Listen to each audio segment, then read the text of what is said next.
Does a hearty Rick Case, good morning. How are you?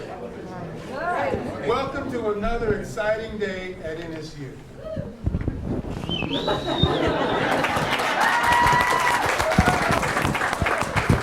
I want you to get ready for an experience of a lifetime because very shortly you will hear from Grant Cardone. You hear more about him from Mr. Case in a few minutes. I am thrilled to recognize several special guests among us today. First of all, to recognize Rita Case.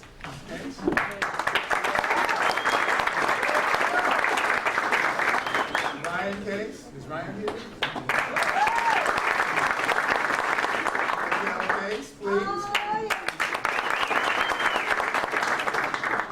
And I would like to also recognize the students here today. And because I want Mr. Cardone to see how excited the students are that you're here today. Students, please stand and be recognized. Thank you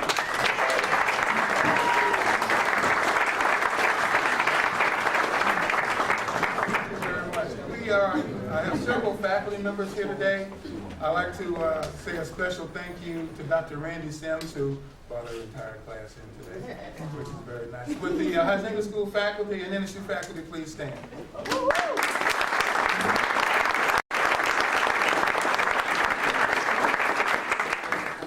We also have with us this morning Lydia Acosta. She's the Vice President of Information Systems and University Librarian. Lydia? And last but not least, Dr. George Hanbury, President of NSU.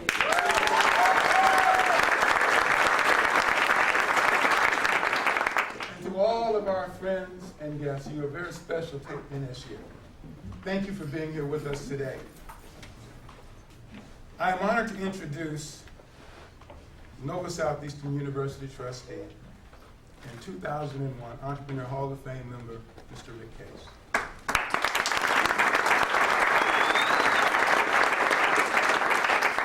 Mr. Case is chairman and CEO of Rick Case Automotive Group, founded in 1962. That's when I had hair. He and his wife, Rita Case, operate 16 dealerships. Mr. Rick Case is well known and highly respected in the automotive industry, which he helped to transform. Mr. Case is also well known in our community, which he loves and serves with distinction. With all that he has accomplished and all that he has given, Mr. Case only wants to be known as a car salesman for 50 years. Ladies and gentlemen, Mr. Rick Case.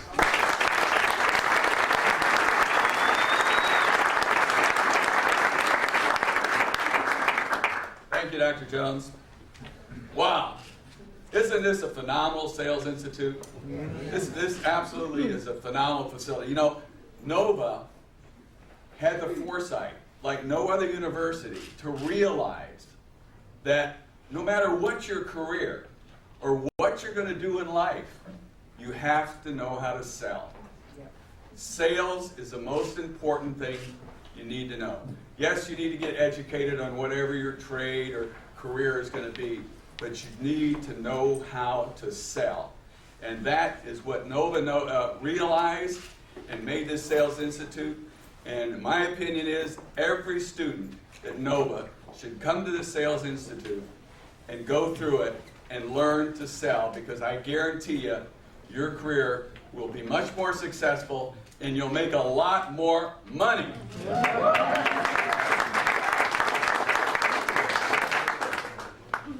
The Rick Case Automotive Group has used Grant Cardone as one of our trainers, our main trainer, except for our people in our company, for many years. With almost 500 salespeople, we need somebody who is the best. Now, Grant is the biggest trainer of car salespeople all over the world. In fact, not just car salespeople. He has thousands of businesses that take his training and develop their company and make their company successful. Like I said, all over the world with his online training. Plus, he goes all over the world and he has a staff who goes on and does live training too. He's a phenomenal salesman, and he has done a lot for our company. We hold a lot of sales records today. Our dealerships are the biggest in the market, the biggest in the Southeast, some of the biggest in the country, and we owe a lot of that to the training that Grant has given our company. And today, you have a great opportunity to hear from the world's greatest salesman. So first, I want to make sure I go over this list here I put together of things that Grant's accomplished. I'm sure it's about 10%. I'm not going to get them all here, but I want to. First of all, the New York Times best-selling author of 5 books since the economic collapse in 2008, saving literally hundreds of companies from failing during the worst recession in our times. Self-made serial entrepreneur of multiple businesses, including consulting, software, and real estate. Executive producer of, and star of TV reality business show The Turnaround King. Awarded #1 sales training company in the U.S. for multiple years. Named top business coach and the #1 sales expert to follow on Twitter. And addressed groups such as MIT, Google, Morgan Stanley, Young Presidents of America, U.S. Army, and on and on and on, too many to mention. And is regularly seen on Fox, NBC, CNBC, MSNBC, Bloomberg, Huffington Post, Entrepreneur Magazine, and Business Insider. Ladies and gentlemen, the world's greatest salesman, Grant Cardone. Thank you, Rick.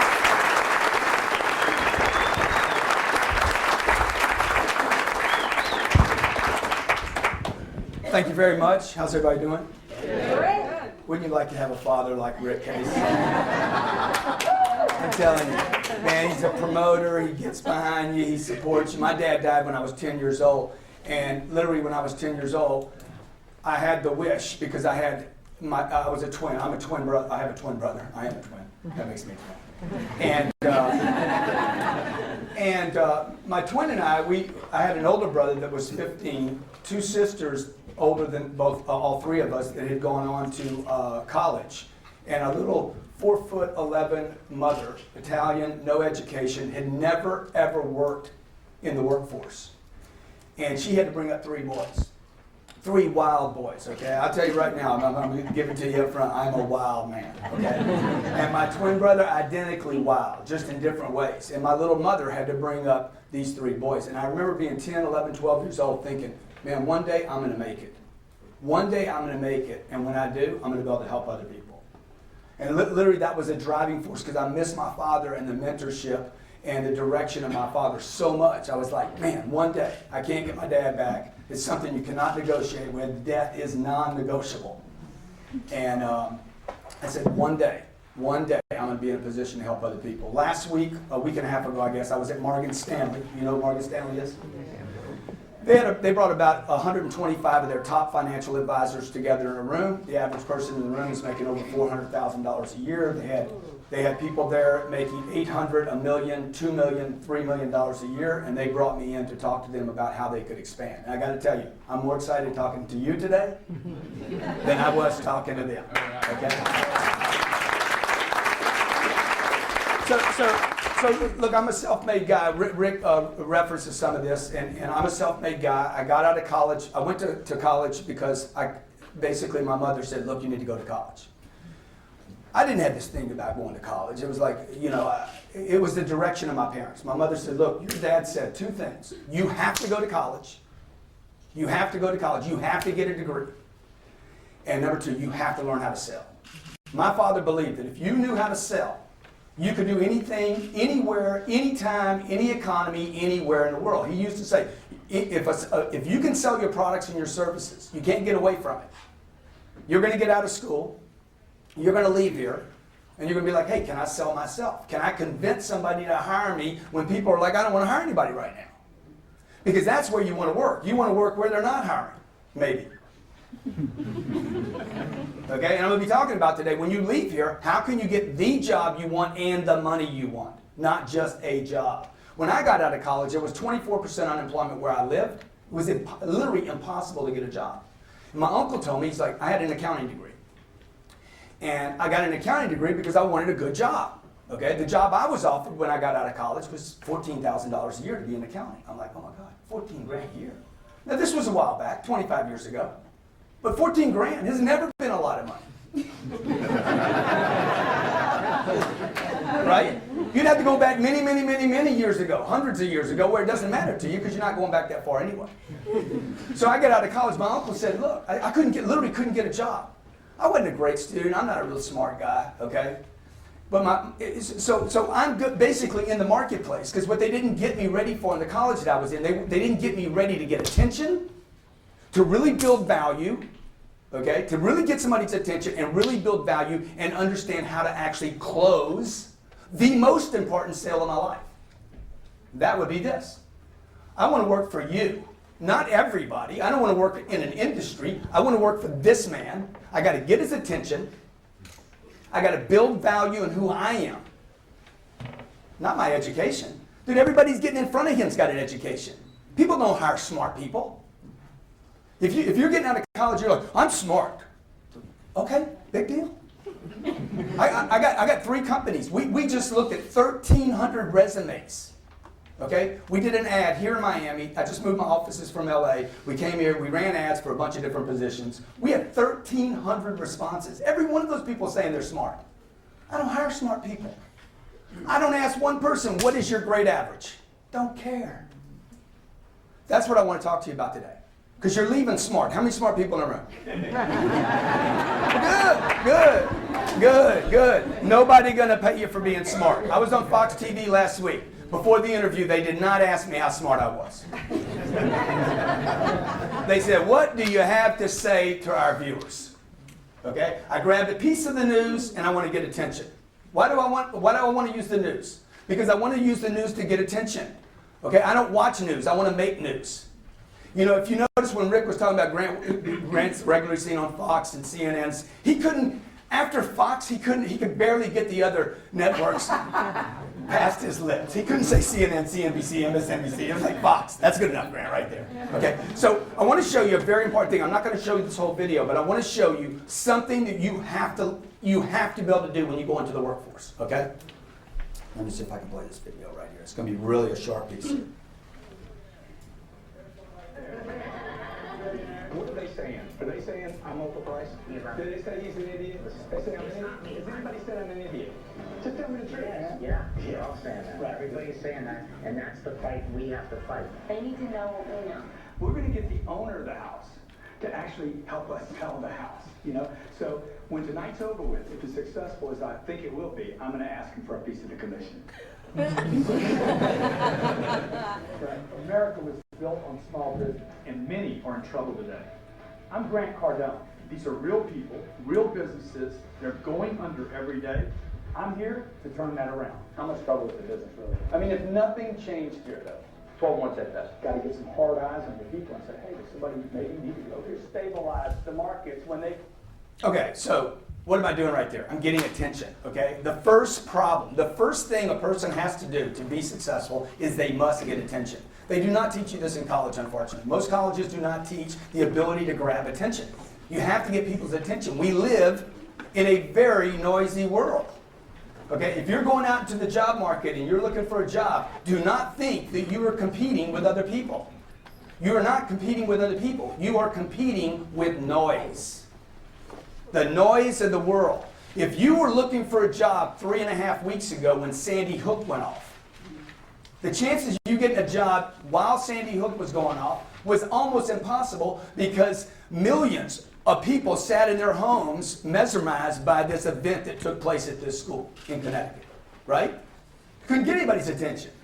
So your number one competition in the marketplace when you leave college, if you ever choose to leave college, and then if you ever choose to leave your parents' home, your number one competition, your biggest problem will be attention, getting attention. So the first thing you saw me doing with those real estate agents, I'll just give you a little background on that. That was a shot from HGTV. Up to 6 months ago, I lived in Los Angeles with my beautiful wife and TV actress Elena Lyons Cardone, okay, who did not want to be my wife, who was not interested in me, okay, who thought I was too short. How many single guys in the room? Let me just see your hand. Okay. You can learn a lot from me. Okay? And I can help you in a lot of areas. Because it's all the same presentation. She didn't want to go out with me because I was too short, I wasn't in the movie industry, and she thought I was too conservative. Those aren't objections. Those are complaints. Those are mere complaints. That's all they are. See, you have to know the difference. They're just complaints. So what? Okay? I followed her up for 13 months, twice a month, called her twice a month for 13 months. Her friend said, hey, it's like you're stalking her. I said, it's not stalking when it works. Okay? It's commitment, man. It's commitment. See, the first problem with getting her is what? I need to get her attention. Then I'm going to get her criticism. At least I got her attention. If she never criticized me, I would never have had her attention. See, if you want a job, you got to get somebody's attention first. So I get a phone call one day. We were selling our home in Los Angeles. And that particular house you saw had gotten a lot of attention because of its location and some previous owners. This group calls us up and says, we just shot our season HGTV, Selling LA. It's a show, like Selling New York. Any of you seen that show? Yeah. And we just shot our whole season, and we want to come up to your house because we want to take some shots for collateral because you have this unbelievable view. I'm like, yeah, be here tomorrow morning at 8:30. Bring your crew. You bring in live video? Yeah, live video and still shots. Good. Bring your crew up. I'll be here at 8:30 to show you around. These guys come up at the bottom of my stairs. They got to walk up. I said, hey, 8:30 in the morning. Turn that camera on. What am I doing right now? Getting their attention. Hey! That's how you get attention. Hey! It's not any more sophisticated than that. You don't need to complicate it. You need to burst through the noise. And most people do not do this, okay? Now I'm going to tell you, we spent money to advertise in Miami. We want to hire people in Miami. 1,300 people respond, and they can't get my attention. I'm spending more time and energy getting their attention with what do you call it? Tweeter?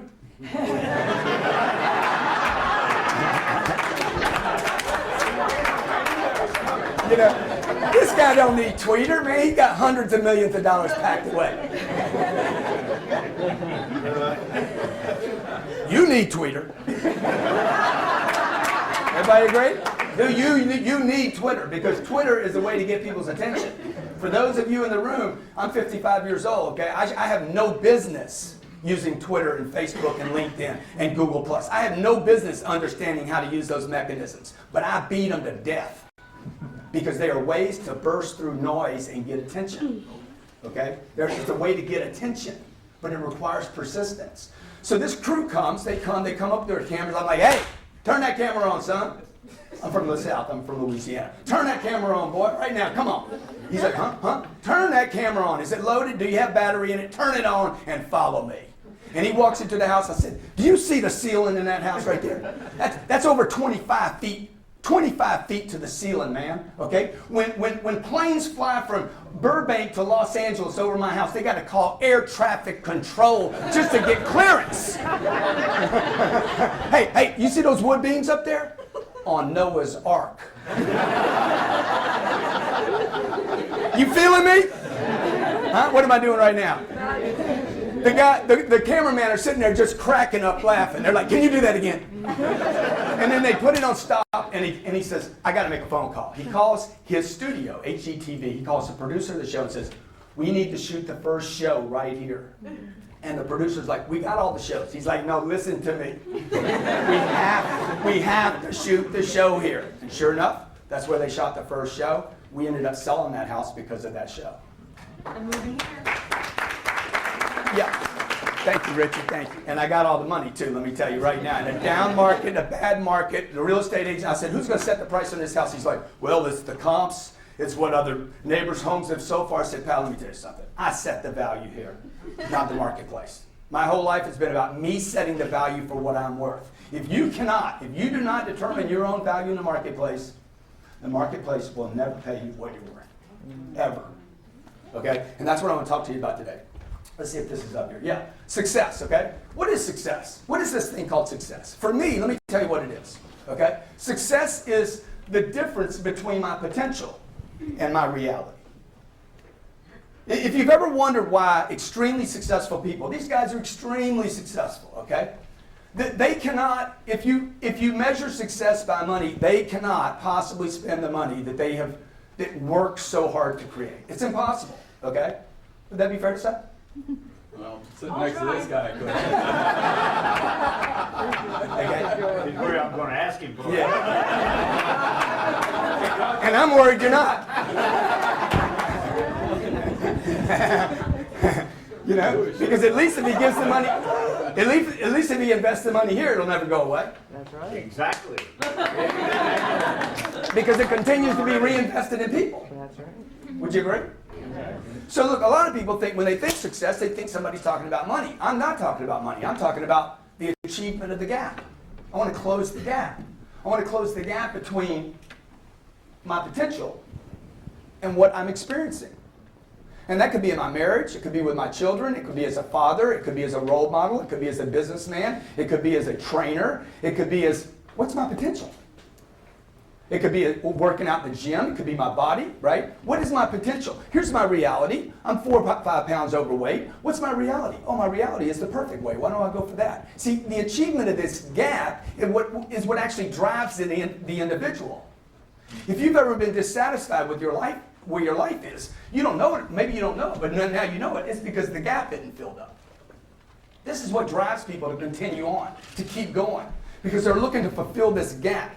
That's what should drive you, okay?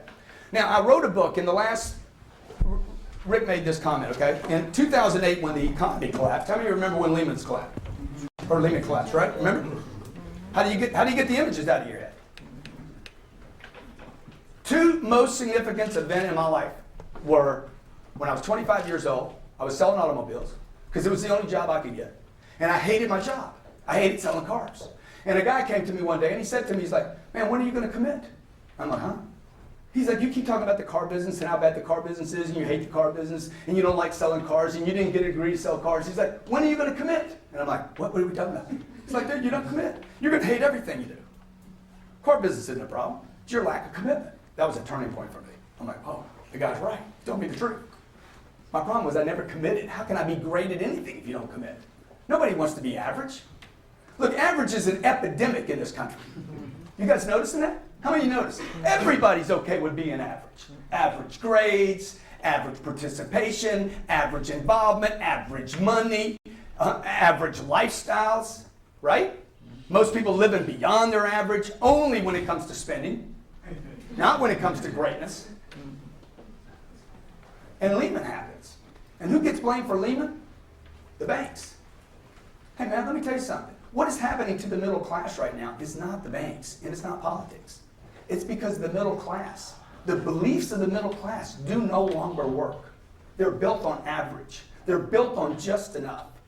And I realized when Lehman happened, I was watching TV in Los Angeles. My wife's like, what's happening? This looks terrible. I said, baby, this is the opportunity of our lifetime. This is the moment when the whole world goes into monster, massive contraction, because that's what's about to happen.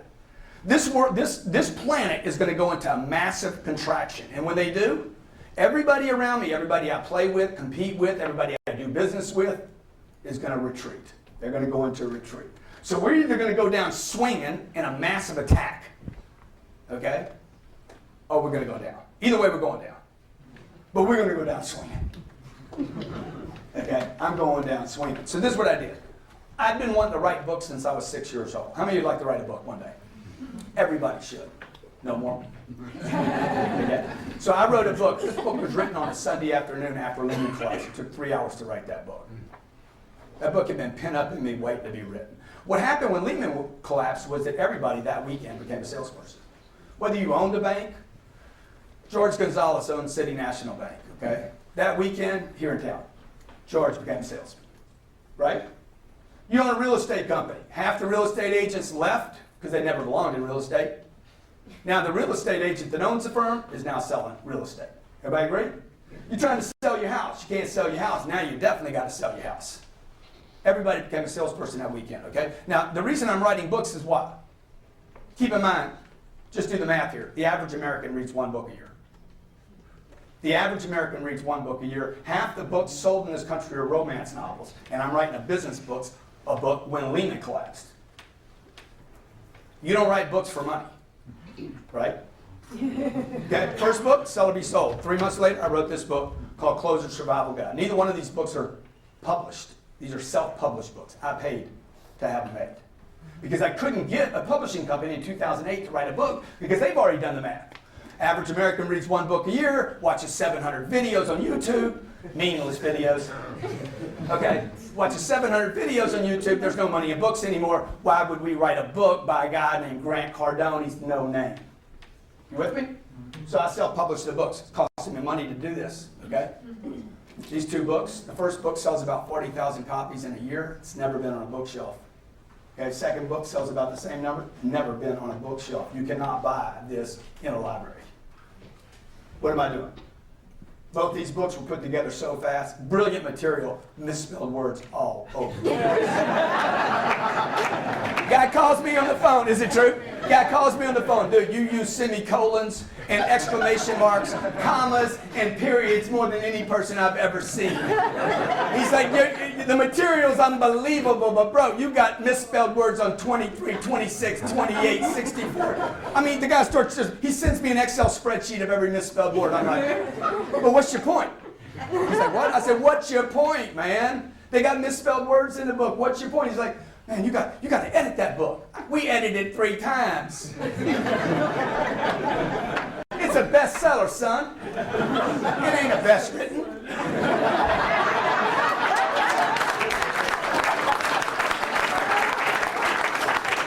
Now, the success of these 2 books got a publishing company to pay attention to me. Okay? And I wrote this book. If you're not first, you're last. This was not the original title of the book. Okay? Later on today, if you follow me on Twitter, @Grant Cardone, you'll see the original title. I'm not going to say it here. Okay, it's a little gritty. This is a book about how to fill up your pipeline. Okay? See, the success of these 2 books got me this book deal. Why? Because I got attention. You with me? And this book just came out about 9 months ago called The 10X Rule. This book's magic. Okay? Now, the reason I'm telling you that is this. There's no money in books, so why am I writing books? To get attention. To get attention. Who do I want attention from? Readers. Who reads books? Smart people. People that are going someplace.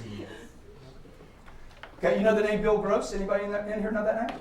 Bill Gross owns a company called PIMCO. PIMCO is the largest bond fund in the world. We're talking almost $500 billion. The largest in the world. Nobody's close to what Bill Gross created. Bill Gross is looking at my house in 2010. Bill Gross can buy it. Bill Gross doesn't have bad economy. He's multi-billionaire, okay? He comes into my house. The real estate agent says, don't talk to Mr. Gross. I said, tell Mr. Gross not to talk to me.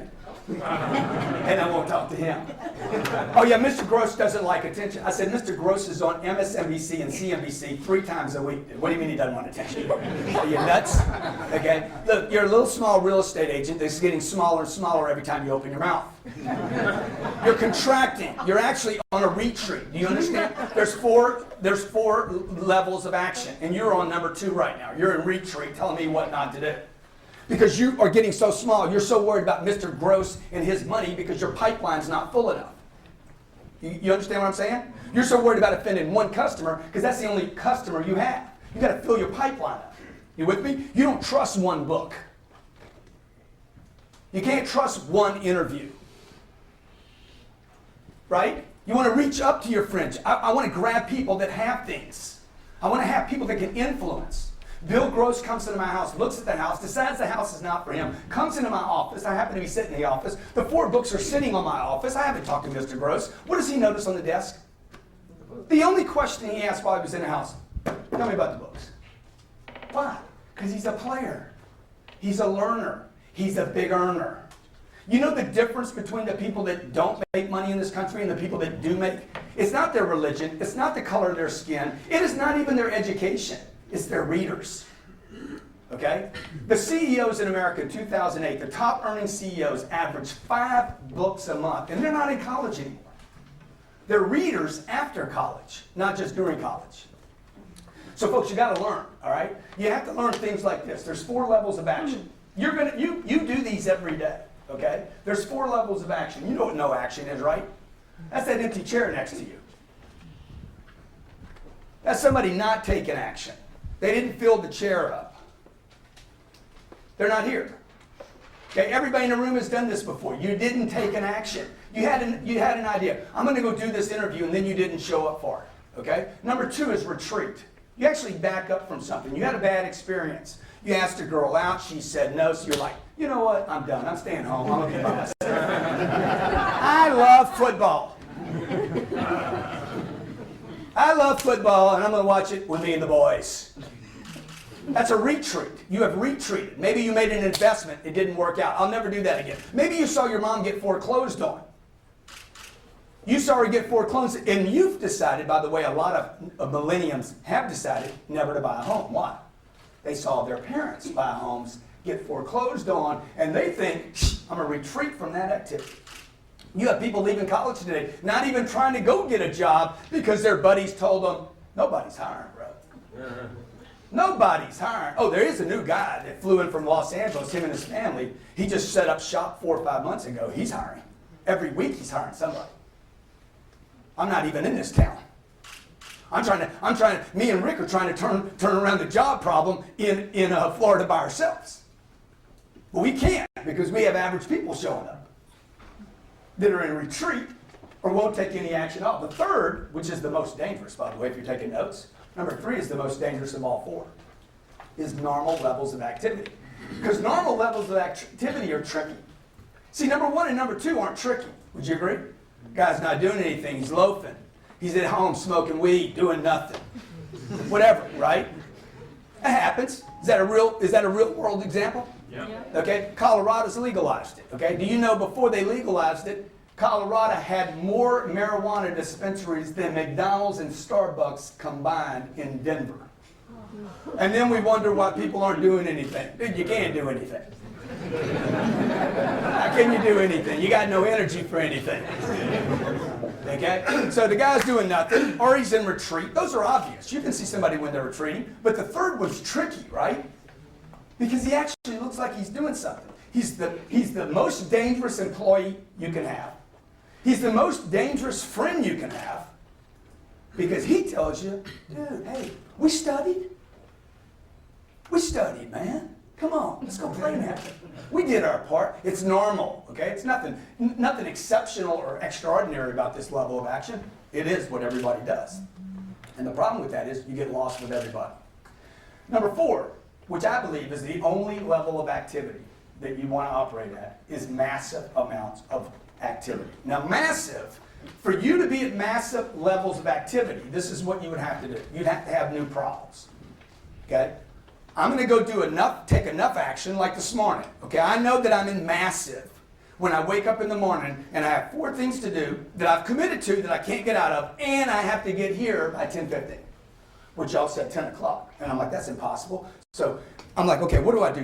Do I erase this? Do I take this off? Do I call Catherine up and say I can't do this? No. Commit to everything and have a new problem. Massive action, massive activity levels will create new problems. If you don't have new problems, everybody's got problems. Raise your hand if you got a problem in your life.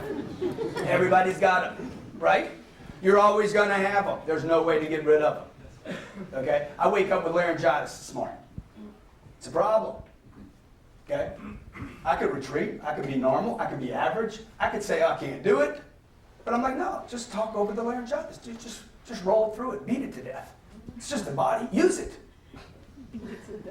Right? If it's going to break on my terms. If I'm going to get reject on my terms. If I'm going to blow a sale or an interview, it's going to be on my terms. When you leave here, that's how you need to operate. Because otherwise, nobody will know you exist. Because the first 3 don't exist. In the real world, nobody pays them. Nobody pays attention to them. Nobody will know you even walked in a room. Would you agree? The 4th one is exceptional. Oh my God, who is this person? And I'm going to give you some examples of that today. Here's your biggest challenges. You only have 3 challenges. It's not the economy. It's not politics. It's not money. The first biggest challenge you have is obscurity. I don't know you. If I don't know you, I cannot hire you. If I don't know you, I cannot buy your services. If I don't know you, I cannot fund your activities or your brainchild next business. You're going to be the next billion-dollar guy? Dude, if I don't know you, I can't help you. You got a charity or something you want to help. If I don't know you, it don't matter. Everybody agree with that? The word obscurity means I don't know you. Or it means I know you, but I'm not thinking about you. Which is the case for, oh, yeah, you know what? Gosh, man, yeah. Oh, we already filled the position, though. And yeah, you'd have been perfect. I know you, I just wasn't thinking about you. Shame on you. It's because you didn't take enough activity. You didn't create enough action, right? The second problem you have is uncertainty. I'm uncertain about myself. And this problem is actually, it's artificial and it's actually created. This uncertainty problem that we have in America today and around the world is actually artificial. It's not normal to be uncertain. It's not normal to be lazy. I have a 3-year-old and a 1-year-old, okay? Most of you probably don't have 3-year-olds. You're either too old or too young. So I have a 3-year-old and a 1-year-old. Now, if you have kids, anybody in the room have kids that young? Is it normal for them to be lazy? Is it? No, they're 3 years old. There is no lazy. If they're lazy, they're sick. My little girl, I got a picture right now. I wish I could show it to you. She's, Papa, throw me through the air. Like, I'd be happy to, bud. I'd be able to roll. We live on the 27th floor of a condo. Let's do it. Let's do it. So I take her to the bedroom, right? And I just toss her in the air. How high does she go? To the ceiling. She can almost touch the ceiling on her way down, okay? Could she break her body? Sure she could. Okay. The 1-year-old is interested in electrical sockets. I mean, you ever notice these kids? Oh my God. I'm like, do it. Do it. Go for it, man. Go for it, man. Hit it. Hit it. I got a butter knife right here. Let me lick it for you. I'll get you a good connection. Now, why would I do that? Why would I do that? Okay, my wife's sitting there freaking out, right? She's just, oh, don't. I give her 2 of them. The reason I want to do that is because I don't want to stop her, right? I want her to have experiences. I don't want to tell them no. Look, they're going to grow up and be told no. My 3-year-old's in class. We went to a teacher's conference the other day, and the teacher's like, hey, we want to put the 3-year-old in a reading class. I'm like, yeah, okay. Are you going to come? No, I'm not going to come. You're going to teach her to read. I'm not even worried about it. There is no chance my daughter won't know how to read, write, and count. Not even worried about it. My job is to teach her how to burst through noise. Okay? How to be interested in electrical sockets and flying through the air. And look, teach her how to speak Mandarin while we're at it. Because I'm not worried about her learning. I'm worried about her doing. Right? That's what you need to be worried about now. The more I know, though, the more I can do. Would you agree? Yeah. So this second thing, uncertainty. People are uncertain because of the media. The media's job is to make people uncertain. That is their product. Their product is to keep you in a chair, sitting right there, ordering stuff from TV. Their job is uncertainty. MSNBC, CNBC, CNN, they're merchants of uncertainty. That is their product. Anderson Cooper's only job is to keep you on a sofa. Oh, can you believe what's happening today? Oh my God! Okay, when Anderson runs out of material, they actually fly him to a city. He does the same tour. You ever notice? He'll do Katrina. When they run out of good stuff, they'll just go back to New Orleans. Every September, the whole month's covered in New York, 9/11. They'll do that for the next 75 years. They are merchants of uncertainty. Their job is to make you uncertain and not sure. They don't report good news. How many millions of people do you think drove to work today? Or drove to school? And did not. I drove over here. I didn't hit anything. She thought I was 3 or 4 times. I didn't hit a thing. Okay? What will be reported tonight on the news? The car. Right? So, uncertainty, that's a problem you have. Everybody in the room has this problem. Most people do nothing to defend themselves against this problem. And the third one is persistence. These are your three major problems when you leave school. Okay? Hey, obscurity, nobody knows me. Number two is uncertainty. I'm uncertain about myself. I got my buddies telling me nobody's hiring. It's not true. That's a complete myth. And number three, and even if everybody was not hiring, you just want to find the one or two people that are. And number three is persistence. How do I persist when she says, hey, I'm not interested in you. Leave me alone. You're too sharp. You're not my type. Even my mother told me. I called my mom after I met her. Found the woman I'm going to marry. Complete certainty. 100%. She will have my children. My mom's like, have y'all been out yet? Because she knew how it was, right? She's like, have y'all been out yet? I'm like, no. Well, Grant, you know it takes two. That's a myth. That's a myth.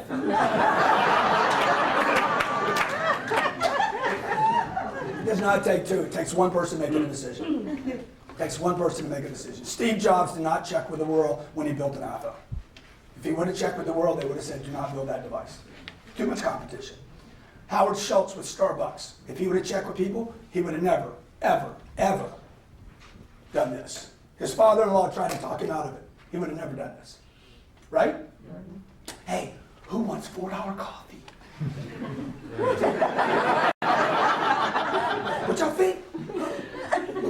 Huh? We'll put one on every freaking corner in the world. And people will quit drinking coffee at home for free. We'll put a little green chick. And people will give us billions of dollars. We'll go public. And the stock will continue to do this during the worst economic contraction in the history of the United States of America. And Steve Jobs, we'll build one of these. I'll build one of these. Everybody told Steve, don't do it, don't do it. Nokia's out there, BlackBerry's out there, you'll get killed. There's no money in phones. He said, I'm gonna make a phone so sexy that people will wanna lick. They'll wanna lick the buttons off of it. How many of you got an iPhone? How many of you have licked your iPhone before? I had to get it out of the way. Okay, so watch. Can you believe that, Richard? Okay, so check it out. Yeah, I made it clear. I did my little thing. So, okay, we ran an ad. I want 1,300, I want to hire these positions. Social media, websites, salespeople, telemarketers, translators, copywriters. John, what else do we advertise for? Receptionists, you name it. Translators. Okay, I said translators already. That's not what I mean when I talk about support. Okay, and we get 1,300 resumes. The next round for me, if you're an executive, you definitely want to use this, is Mr. Cardone would now like to see a video because I don't look at people's resumes. A resume is just, okay, we did that. Now, I want to see a video. I'll never look at a resume. You bring me your resume, I don't care how perfectly it's written. I don't care what you spin on it. I don't really care what it says. I know what it says. I've read enough of them to know it's going to say this, loyal. I'm loyal. But that's not even a requirement for me. Okay? I don't need loyal. I need productive. Because if you're productive, you'll be loyal. So my next round is this. Send me a video. The video must be 60 seconds long. And that's it. That's all I tell you. You know how many people write us? What should I say? Dude, if you can't figure it out, I don't want to. You just told me I will not hire you. That's what you told me. Oh, one guy says, I spent the last 4 hours. This is Jack. I just spent the last 4 hours trying to figure out how to send a video. Bro, I know for sure I will not hire you. Okay. And I'll probably not hire you if you send me this, which was sent to us 1.5 weeks ago. Oops. So I am sitting here on the beach wondering why Grant Cardone did not respond to my email. And then I realized that he wanted a 60-second video. So here goes. My name is Nancy Mancarius. I graduated high school when I was 15, went into a radiation oncology program, finished that, went back to school for an associate's in accounting, finished that, and then I decided to work full-time as a program manager for a Fortune 500 company as a sales and marketing program manager while I was going to school full-time to earn my bachelor's degree. And now I have a bachelor's of science in business administration and accounting. My dream was to come down to Miami, Florida, and it just so happens that the greatest closing salesperson in the world just opened an office, and I would love to work with you. I am a very hard worker, and And loyal. 701-982-3195. 60 seconds is up. Yeah, that was shot from the beach. Again, he got my attention. He did get my attention. Okay, and we hired her. Can you believe that? Yeah. Can you believe with that sloppy video that we hired her? Because the next day, I was on a radio show that I do on Wednesdays and Fridays, and I said, can you believe this chick sent me a video from the beach? She sent us another video. Hey, because she was listening to the radio show. I said, I'm not hiring a stripper. She heard me say this on the radio show, so what did she do? She got my attention, right or wrong? She did get my attention. Now what she's got to do, she created a problem for herself. Now she's got to persist, even though she screwed up. She persisted so well, we actually hired her.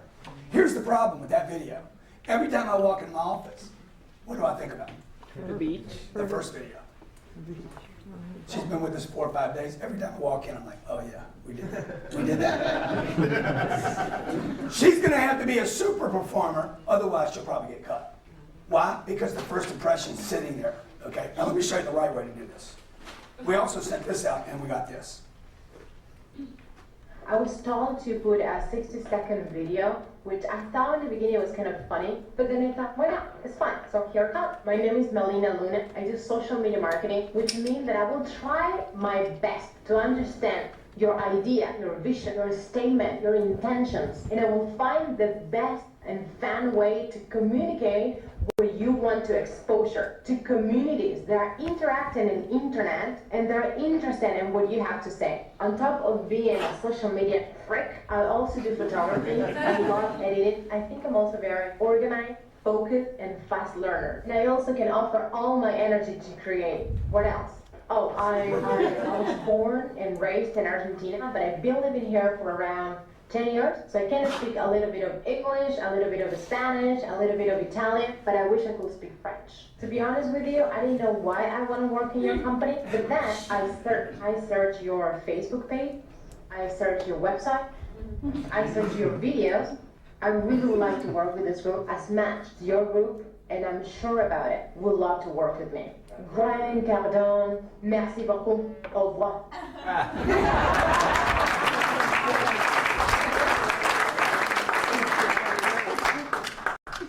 Different video, right? More professional? Okay. Who do you think got paid most? We hired them both. She gets paid 3 times more than the other person. So what did she solve? She solved some problems. Obscurity she solved. Okay, she's got a good message. This is who I am. She builds value. She did her research about who I am. Okay? That's what you're going to be faced with when you leave here. You're going to be faced when you leave here to go get a job in the marketplace. Or not get a job. It's going to be up to you. It will not be up to the economy. You're going to make a decision. And it's so easy to do right now, folks. Here's the good news.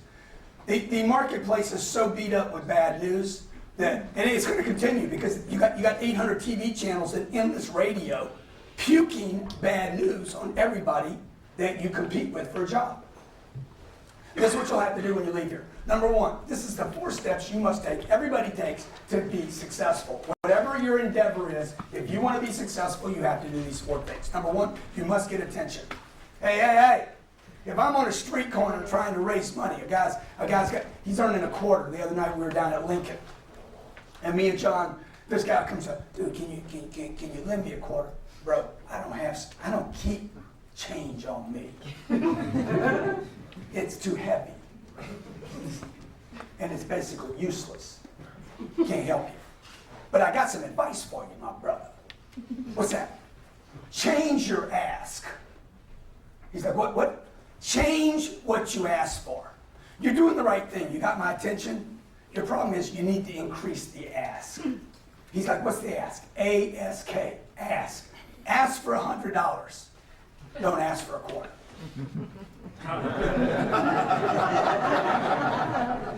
And be willing to be criticized for it, because you're getting criticized either way. Everybody agree? Yeah. Right now I'm criticizing you for your clothes, your body odor, and that you're taking up my time when I'm trying to go to dinner. That's what I'm going to criticize you for. So at least change your ass, because now you got a shot at getting to 20. Don't change your clothes, don't change your body odor. It's part of being homeless. It's part of your pitch. You can't do the homeless thing cleaned up. Get attention, and then get criticism. You're going to be criticized. How many agree you're going to be criticized? Hey, you need more criticism, not less. The winners get criticized. Okay? Actually, whatever you get criticism for, whatever it is you get criticism for, you want to do more of. Put a little plus sign on the outside of criticism, because you want to get more attention for the exact thing you got criticized for until you have some haters. Step 3, you need haters. Okay? There's people that hate these people in this town, right? I hope I don't think so. Okay. Competition. Let me tell you how important it is to get haters. If I could get half the country to hate me, I could be president of the United States. It is vital that you get haters. I didn't know this until I was 51 years old. I've been trying to get people to like me my whole life. It's stupid. It don't work. You got to get people to not like you, because the haters will promote you. If you're in business and you're doing a big press, you're doing a big push into the marketplace, the first people that are going to talk about you is your competition. When I started writing these books, people that I used to compete with, that I don't compete with anymore, who does Cardone think he is? Oh, he's writing another book. Ain't he big? See, they're criticizing. I need more than criticism. I need haters. Because haters, they put some passion into the pitch. They really promote you. Okay?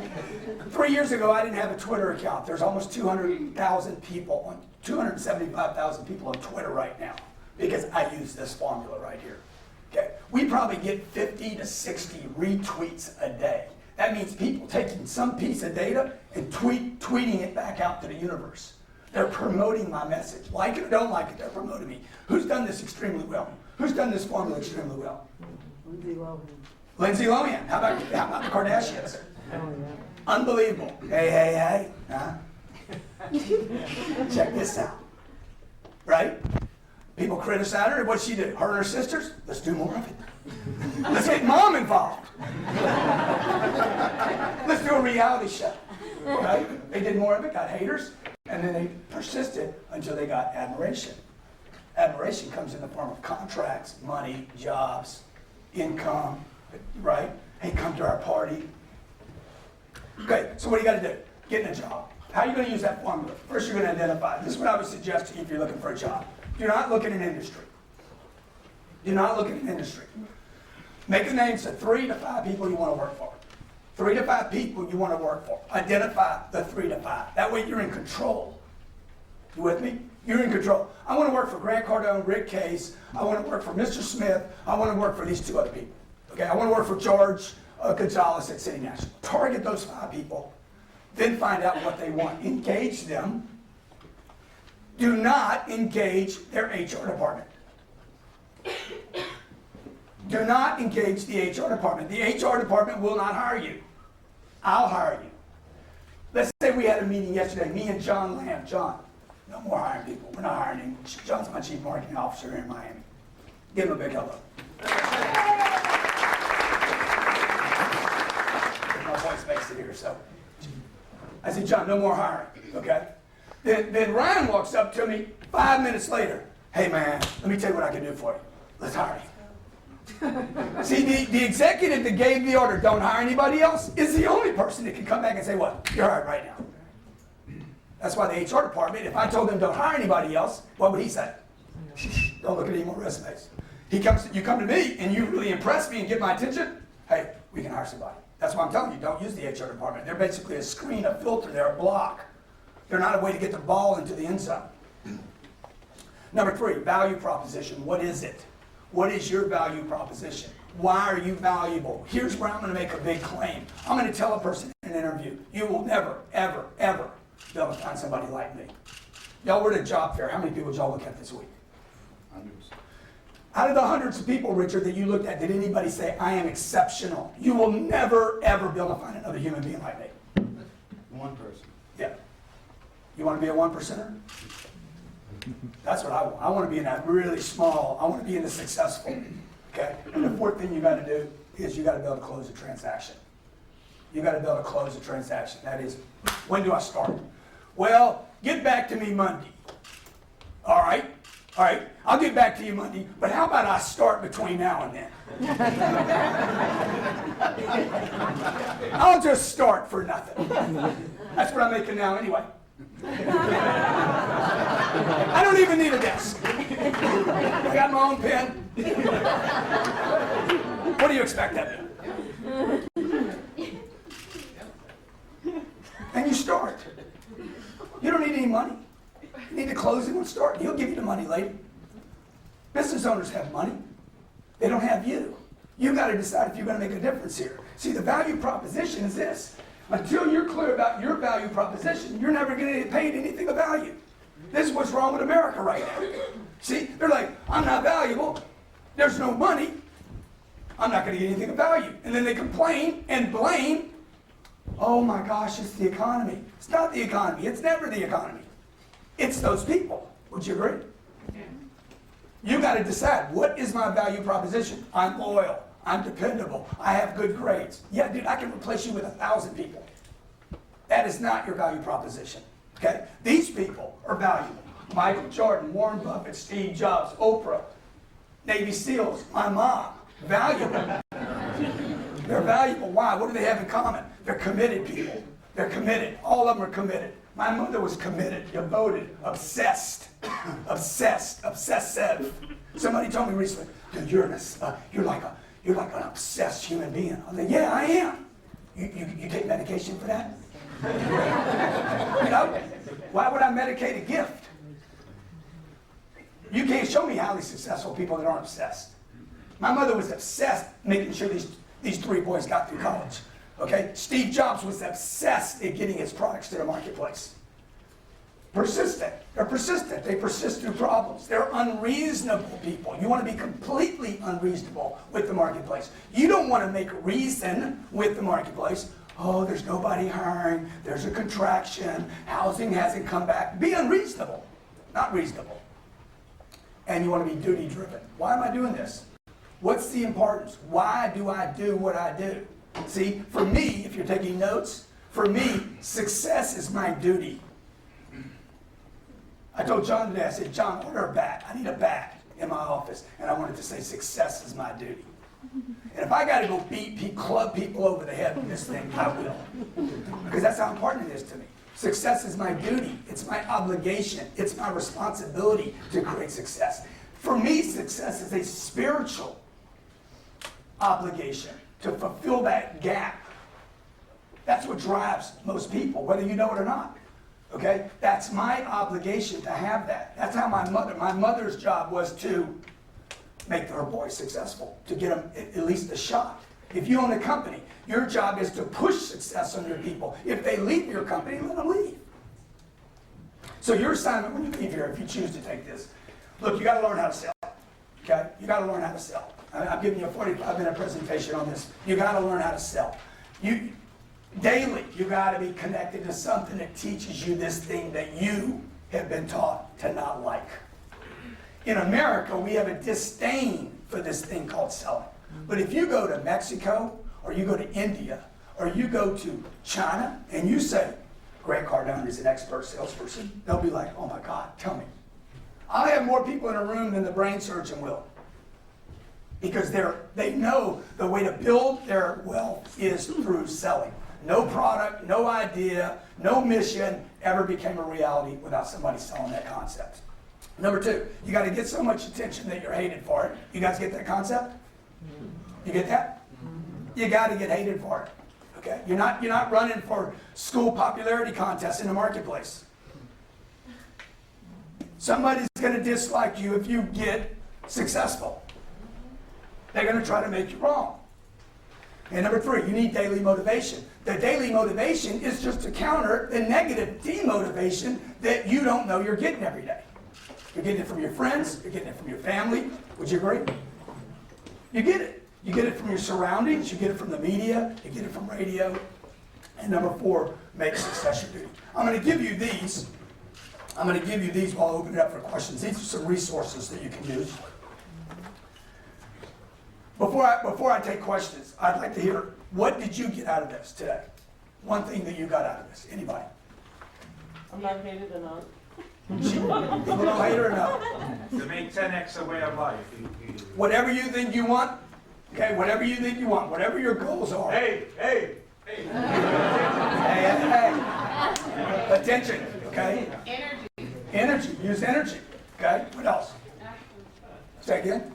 Action. 10 times the action. Whatever you think it's going to take, multiply times 10. Whatever you think you want, I want to be a millionaire, multiply times 10. Build value in everything you do. Build value in everything you do. Commit to everything and then deal with it. Do commit first, figure the rest out later. Don't watch the news. Persist. Success is my duty. Success is my duty. Don't watch the news. You made me write something to one of my clients and maybe hating me later, but I want to get his attention. Say that again. You made me write something because I got motivated to one of my clients. He may hate me later, but I wanted to get his attention. Exactly. Get his attention. Okay, what else? Understand what you bring to the table. Know your value. Dude, what do you bring to the table? A client told me, he's like, I can get your product cheaper somewhere else. I'm like, all right, what's your point? I don't understand what your point is. He's like, I can get what you got cheaper somewhere. I can get this book on Amazon for half price. Okay. You ain't at Amazon today. And Amazon's not going to sign it for you, no?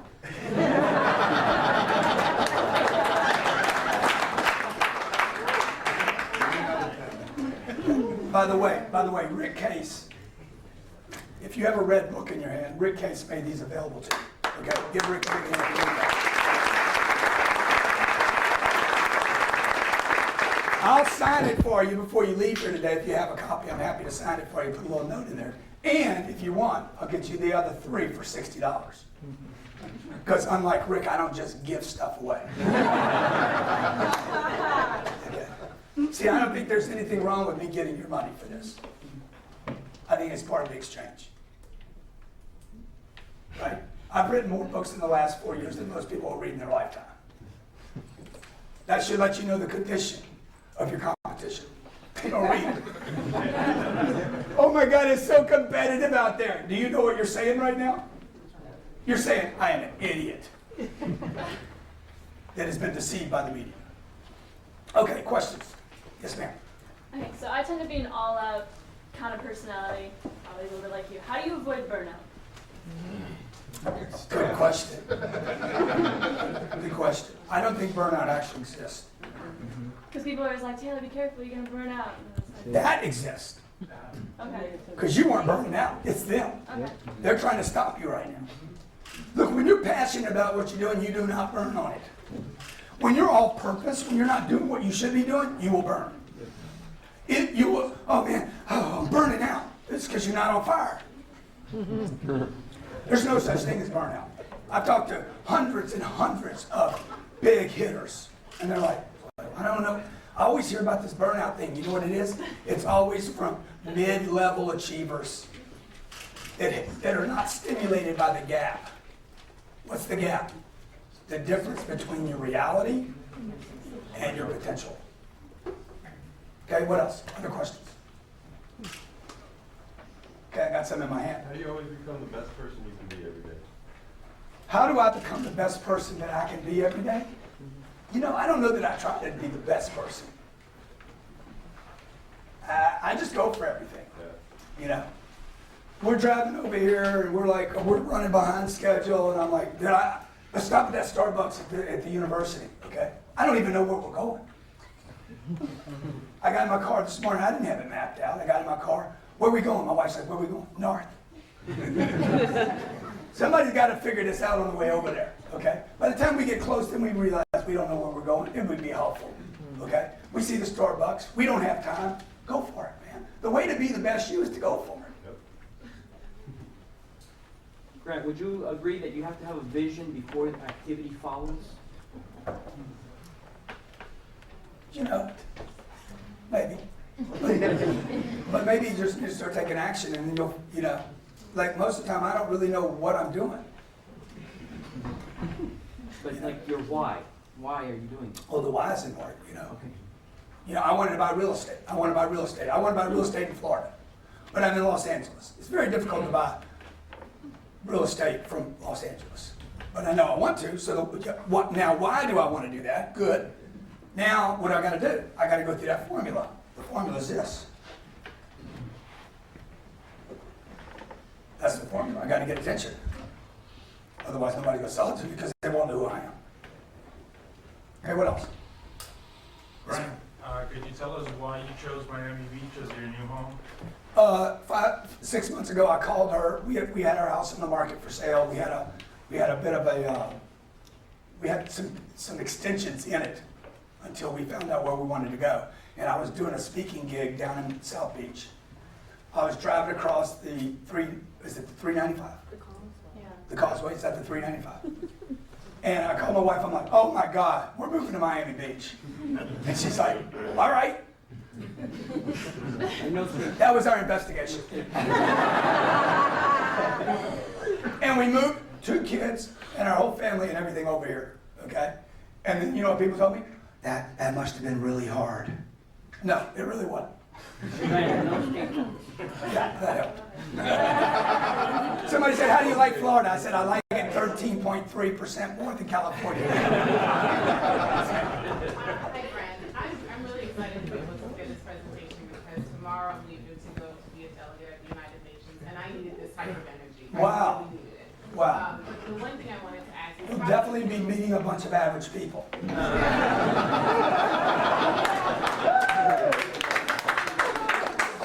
I hope I've definitely got one of those. How do you deal with people when they say you're doing too much, or you're too involved, or you're too engaged? Do you respond to them? Do you listen to them? Thank you very much. Thank you. You know, you don't want to make those people wrong because that is most people. Look, if you're going to operate at that level, you are definitely extraordinary. And you're going to have the ordinary people judge you. That's who's judging you. Don't make them wrong. It's their reality. So just live with it. Like, yeah, I got it, you know. I've been told my whole life, man, you got ADHD, you got this problem, that. I don't have a problem. You got a problem. You want to medicate? Medicate. I don't have a problem. Okay? Well, I can't even keep your attention for 3 minutes. It's because you don't have my attention. I don't have a problem. You don't need to label me because you don't have my attention. You know, look, you're not exciting to listen to. What do you want me to tell you? I don't want your product. You don't have my attention. I got 17 or 18 files open up in my head right now. I don't even need a computer. I got Windows. I had Windows before Microsoft had Windows. I got 47 files open at all times. The fact that you don't have my attention right now is not my problem. It's your problem. I'll close these files when you get my attention. See, most people that are highly productive, they got lots of files open. If you're going to play the game, you're going to own multiple businesses, you're going to be in court yesterday, you got this thing today, you got a lot of stuff going on all the time, you're being pulled apart. See, what the media wants to do is they want to, you got a problem. You have a problem that needs attention to the degree that you need to medicate it. Why? Because I need you on a sofa watching my program. If you're active, you don't watch a lot of TV. You make TV. You ever hear that TV ad? Do you have restless leg syndrome? Yeah, you're damn right I got it. Shit, I ain't been out of a lazy boy in 3 weeks. Yes, ma'am. From your experience, what's missing in academia that will help them be prepared when they get to where you need them to be? Dude, all this stuff I told you about the ability to go get attention, to push through and get tremendous amounts of attention when you've been trying to be friends with everybody. You know, that's what's missing in academia. It's like Like, it's, you know, look, you're all smart, but you need some street smart now. You need to leave this business school and say, wait a minute, I'm leaving 50% of us aren't getting a job? Why? It's not because you're not smart, it's because you're not getting people's attention and you don't know how to persist and you deal with uncertainty every day. That's what's not being taught. And that's what each of you needs to, like, that's my exercise for you. Look, learn how to sell. You got to do this. This should not be a choice here. I mean, learn how to engage somebody cold. When I was 29 years old, I started my first business like this. Cold calling on clients all across America. Multi-million-dollar clients. Cold call. Hey, you got 3 minutes? I want to show you something. Best education I ever got in my whole life. Get out of here. I ain't got time for you. Make an appointment. You got 1 minute. I remember a man in Richmond, Virginia. You got 1 minute. I'm like, 1 minute? He gave me a shot. You got 1 minute. And then I started complaining. 1 minute? I can't do anything in 1 minute. 45 seconds. And I'm like, I didn't know how to handle it. Number two, you got to get so much attention that people hate you for it. Once he throws you out, how are you going to call on him the next day, the third day, the fourth day, the fifth day, the sixth day, the seventh day, the eighth day? I got clients I've been calling on 2 and 3 times a year for 15 years and I still hadn't gotten. They know the call's coming. I called her for 13 months. If I'm not committed, how's she ever going to get committed? Right? You know what most people do? They get a target. They see a target. This is in all areas of life. You see a target. The guy sees, oh, I like that. Oh, yeah, I want that. And then you find out you can't have it. So what does the guy do? He lowers the target. Okay, I don't get silver and shiny. I don't get 5'11" and beautiful. I'll just drop it. Okay, let's drop it. I can't get that either. Okay, I'll go home by myself.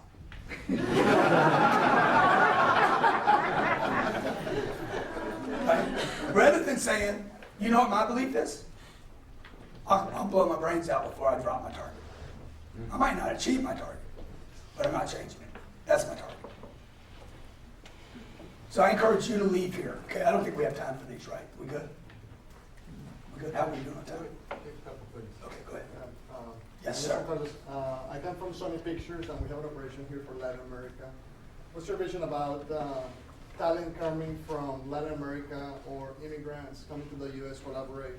Is that the formula that you guys see as a possibility for your business here in the U.S., and what's your perspective for international business? Oh yeah, well, I mean, one of the reasons we like Miami is because of the internet, just this gateway here.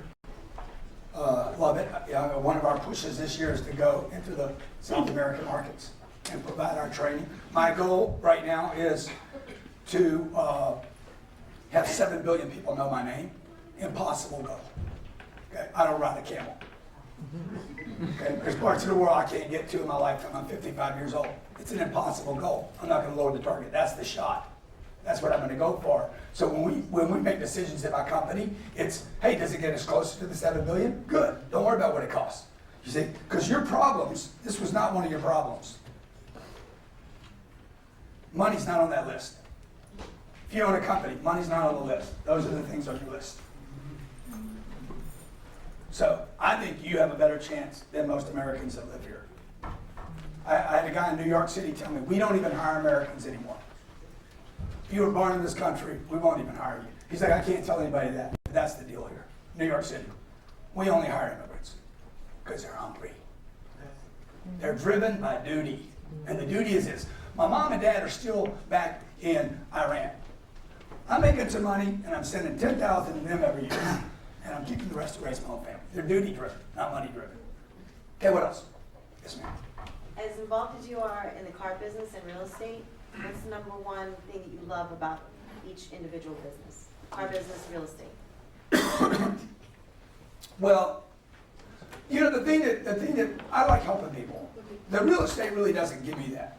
I mean, when we buy a piece of real estate, certainly I want to make sure that people are safe there and they have a good place to live and everything. But even the car business is very limited in a vertical. Like that's one of our industries that we work in. But my deal is to help people. I love helping people. You know, I'm not being paid to be here today. I love, because that's the gap for me. The thing that money cannot make me feel like you just giving me money doesn't make me feel like, oh, I actually helped somebody.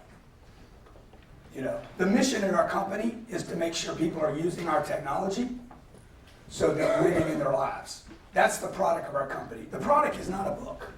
The book is a via, a mechanism. The product out of our company, on the bottom line of my company, says, our product is people using our technology and winning in life. Okay, other questions? You want me to do some of these? Please. Okay. What strategies have you used to earn the trust of your clients? Persistence. People will not trust you. They've been let down by too many other people. Persistence is the thing that will earn the most trust. When you show up the first time, the second time, the third time, the fourth time, why did she decide to marry me? She knew I had some money before. Money wasn't it. Actually, money was a deterrent for her going out with me because she thought I was the guy that got whatever he wanted. That was a turnoff. Why did she go out with me finally?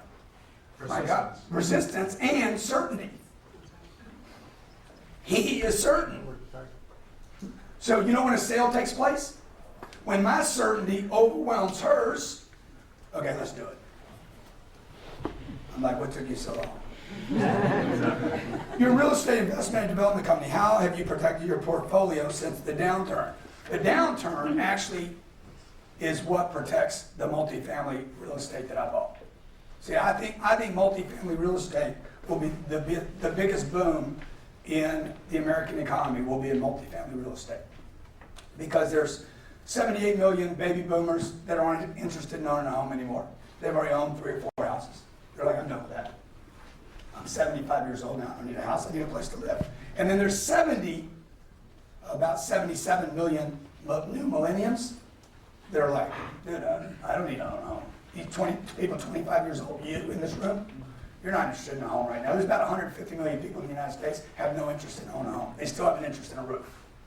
So that's why I buy multifamily apartments. You've said confront what you want. How do you start this process? What is the mindset required to confront what you want and succeed? You know, you got to work on it every day. Every day I write my goals down. I don't write my goals down in New Year's. I write my goals down every morning. Every morning, every night. Here's the 3 times I write my goals down. In the morning, at night, and every time I fail. Okay? So John over here writes his goals down in January, 1 time. I write my goals down twice a day, every day, for the month of January. I write my goals down 60 times in 1 month. 720 times in 1 year. He writes his goals down once a year. Who wins? He's smarter, by the way. Who wins? You do. I'm more driven by my goals. He's not. He's a slave. He doesn't even know why he's going to work. If you don't have your own goals, you're going to work for somebody that does. Please share your thoughts on ethics. Is it better or worse today? Okay? I think ethics is misunderstood. This is going to be my last question. I think ethics is misunderstood. Ethics for me is fulfilling my gap. And I think when you talk about ethics with most people, it's about telling the truth. I think most people do tell the truth. I think most people are good people. I think most people lie to themselves because they don't fill the gap. And I encourage you to leave here and fill the gap between your reality and your potential. Thank you very much.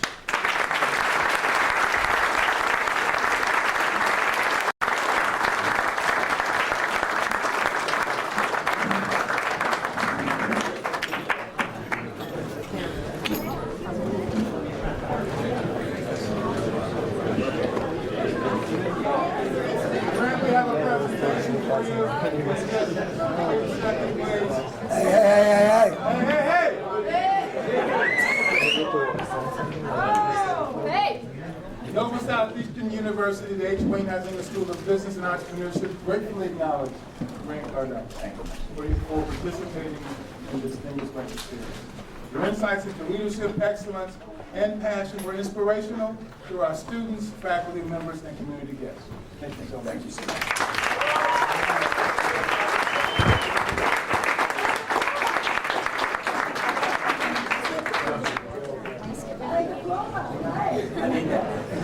Thank you all for coming. Thank you.